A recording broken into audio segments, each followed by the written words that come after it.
Crashlands is another game from Butterscotch Shenanigans. This developer is well known for creating critically acclaimed games that unfortunately don't get much attention. Crashlands so far has also been critically acclaimed, and for good reasons. The game's dialogue is better than anything else I've played in a while, and is worth getting just for that. If you enjoy good storytelling, I would really recommend going for it. After playing Crashlands since it was released, I've come up with some tips and tricks to take advantage of what the game really has to offer you. At its core, you collect stuff, build stuff, and fight stuff. The more you fight, the more you collect, the more you build. The more you build, the more efficiently you can do all three of these things. A lot of the game revolves around crafting, which is fairly simple to do. Like Minecraft, you make things using crafting boxes. In this game though, there are several types of crafting boxes, and each can craft their own specific items. The recipes, however, are not available until you explore and find them. You can't just craft items from the raw materials, you need to find the recipes by exploring. So to make exploring easier, here's tip number 1. Make killing easy! You can fight most creatures in this game without getting hurt using the following tips. First, avoid the red areas that show up. If you aren't in these when an enemy attacks, you won't get hurt. This may seem obvious, but where they get you is that most enemies have double attacks. So when an enemy is attacking, keep your distance, and then right after it's finished attacking, go for it.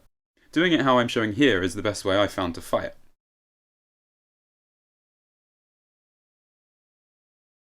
Avoid fighting more than one enemy at once, as it makes this very hard. You can pull a creature away from groups just by getting close enough to one and then getting its attention. It will then follow your way so you can fight it one-on-one. Always remember, if you cannot beat a tough enemy, just run away. Usually they can't go any faster than you. Tip 2. Vampire items. There are items in this game with vampire chance as a statistic. These will increase the chance of you getting your health back when fighting and are much more powerful than using healing items for a few reasons. Using vampire items means that you can stay out exploring for longer and do not have to keep coming back to get healing items when you run out. To get healing items early on in the game, you can pick them up as you explore, but they are fairly rare. If you follow the story, you will find a house with bacon weed fairly quickly. This regrows for a supply, but with vampire items you do not have to worry as much. This leads to tip 3, which is to focus on always getting a full set of armour. Early on in the game, you want the full set of leather armour that you can get from the skinnery. The reason for this is because the health bonus you get from each piece of armour is huge. The leather armour also has vampire chance attached to it, so with these alone you should have enough health and enough health regeneration to keep going without the need of any health items at all. This is especially useful early on, like I said, when there isn't really an easy way to farm health items. Here, if I put on a full set of leather armour, you can see the huge difference it makes to my health. Tip 4. Do the quest missions early on. Although many recipes can be found by exploring and fighting, those who want health items and most other useful recipes quickly will have to do the main storyline and not just wander off and explore forever, however much you want to. The game quickly opens up after the first few missions, so once you've done these you can explore indefinitely all you like. Once you get the crystal by following the story at Power Pole, you get the recipe to make Potten Sunshrooms, which gives you a source of food at your base. There are loads of really important recipes that you really need, like the pickaxe, which you can only get by completing quests, so focus on doing these at the beginning. Tip 5. Explore and collect! Plants and trees do not quickly respawn in areas you've been, so to get more of the items you need, the fastest way is to just explore and find denser collections of plants and enemies. Don't avoid the prospect of just moving out and out and out. The more you explore, the more items you can collect to craft stuff. To maximise the amount of items you collect, destroy stuff as you explore out, and then when you come back, use a different route and destroy stuff on the way back. As a result, I generally avoid teleporting, as when you travel on foot, you can just keep collecting items as you go. If you have vampire armour and weapons, you'll never really need to come back except to craft items.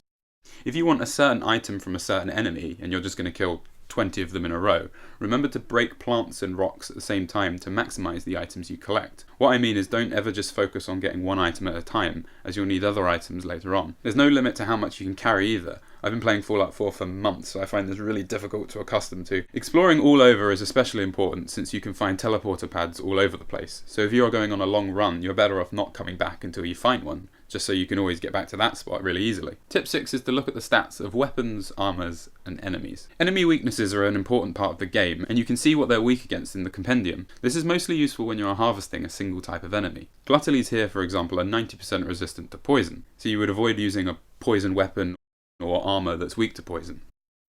Swapping to an ice or lightning weapon would be much better in this case. If you're having trouble with any specific type of enemy, you can use this tactic as well. You can see the stats of weapons and armour in the inventory menu by clicking on the item. Generally though, any area has a mix of enemies, and you aren't really going to keep swapping weapon and armour types just to be best against each one. So if you're wandering around fighting all different types of enemies, you're better off just using your best armour and your best weapon. Your best weapon being the one that has the highest damage per second, and your best armour just being the one that has the highest health.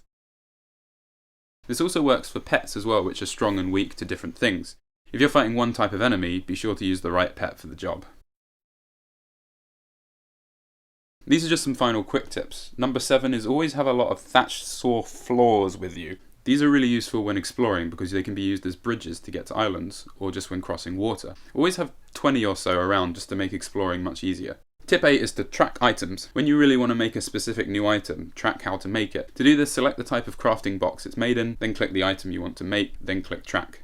At the top right, it will then list the items needed to make that item. Tip 9. Enjoy the story and dialogue. This game isn't just about experience and leveling up and killing stuff. The dialogue in this game is some of the best I've come across in any game, and it is worth getting the game just to hear it.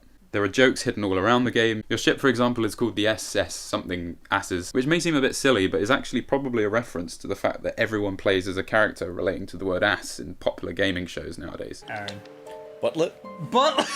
Tip 10. Make sure you equip new items, armour and weapons that you have made. This also may seem very simple, but it's very easy to forget to do, and I forget to do it all the time. All items like saws and swords and lamps are automatically equipped as they are needed, which is useful, but because of this you can keep using an old item without realising you haven't equipped the new item. To equip the item, go to your inventory by clicking the picture of you and then select the box with the picture of the item type. For example, click here for swords and then click the one you want at the bottom. This will automatically use it in a fight. Tip 11.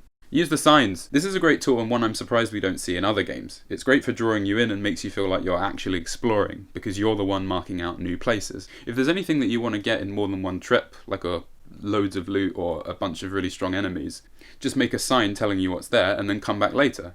This is also really useful early on for marking houses that have bacon plants if you need them. As a note, the recipes for signs are actually found randomly when fighting, so just keep exploring and you should come across them. Tip number 12. There's a manual. The makers of this game quite rightly missed the days where games came with manuals that told you about the history and the characters in the game with pictures and stories. As a result, they have provided a manual for this game which is linked in the description. It also gives additional tips like these for how to play the game. It's a really good read, and the tips that they give you I've avoided using here, so it's still worth looking at. Thank you so much for watching, everyone. If you enjoyed the video and would like to see more, please click the subscribe button. Also, if you haven't got this game yet, I would really recommend it. Like I say, the story and the writing is brilliant, and it's something a lot of modern games are missing. The gameplay also flows really well with very little slowing you down. It's $5 or £4 something on Android if you want to give it a go. The development story behind Crashlands is also an amazing story. I have linked this story in the description as well. Thanks again for watching, everyone.